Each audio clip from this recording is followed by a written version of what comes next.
Hello বন্ধুরা, তোমরা কেমন আছো? আশা করি ভালো আছো। আমি একটা নতুন ভিডিও নিয়ে এসেছি। ভিডিওটা ছিল আমরা পুজোর আগে গেছিলাম, তারাপীঠ মন্দিরে গেছিলাম। তখন অনেকটা বৃষ্টিও হচ্ছিল। আমাদের এই তারাপীঠ মন্দিরে পৌঁছাতে অনেকটাই লেট হয়ে গেছিলো। আমাদের যেখানে 4টের দিকে ঢুকে যাওয়ার কথা ছিল, আমাদের পৌঁছাতে 6টা বেজে গেছে। তাই অনেকটাই ট্রেনটা লেট ছিল। তখন পুজোর আগে গেছিলাম মন্দিরে, তারাপীঠ মন্দিরে। আমাদের এই নিয়ে 2বার হলো তারাপীঠ মন্দিরে পুজো দিতে যাওয়া। বেশ ভালোই লাগে, মনটা বেশ ভালোই লাগে। দেখো, আমরা প্রথমে তারাপীঠ মন্দিরে পৌঁছে আমরা পরের দিন একটা হোটেল খুঁজে পরের দিন আমরা পুজো দিতে গেছিলাম তারাপীঠ মন্দিরে। যেহেতু পুজোর আগে গেছিলাম, তাই পুজোর আগে না অনেকটাই ফাঁকা ছিল মন্দিরে, বা ঠাকুরের বেশ দর্শনটা বেশ ভালোই হয়েছে। পুজোর পরে না অনেকটাই ভিড় হয়ে যায়, তাই আমরা জানতাম না, তাই পুজোর আগেই গেছিলাম। ভালোই ঠাকুরের দর্শনটাও হয়েছে, বেশ ভালোই হয়েছে পুজোটা। আমরা মঙ্গলবার দিয়েছিলাম পুজোটা।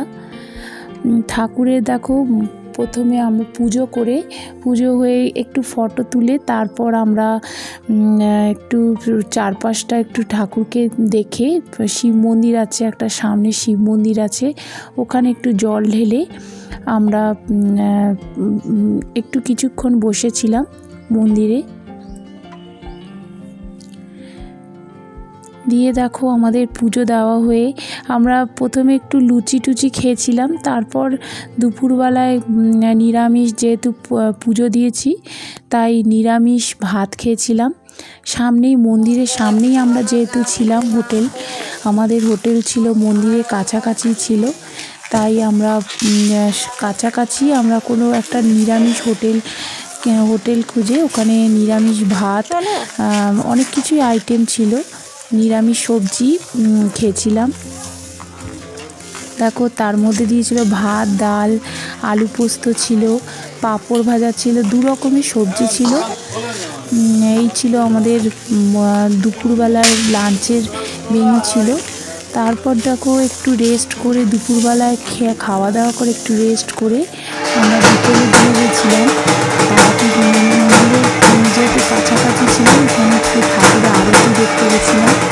বেশ মনটা খুব ভালোই লাগে আরতিটা। দেখো, মন্দিরে দর্শন করে ঠাকুরের আরতি হয়ে আমরা একটু সামনে পিতলের দোকানগুলো আছে, ওখানে কিছু কেনাকাটা করেছিলাম। কিছু কেনাকাটা তেমন কিছু করিনি, কয়েকটা জিনিস কেনাকাটা করেছিলাম, যেহেতু আগেরবার গেছিলাম, আগেরবার কিছু কেনাকাটা করেছিলাম। এই ছিল আজকে আমার নতুন একটা ভিডিও ছিল। কেমন লাগলো তারাপীঠ মন্দির?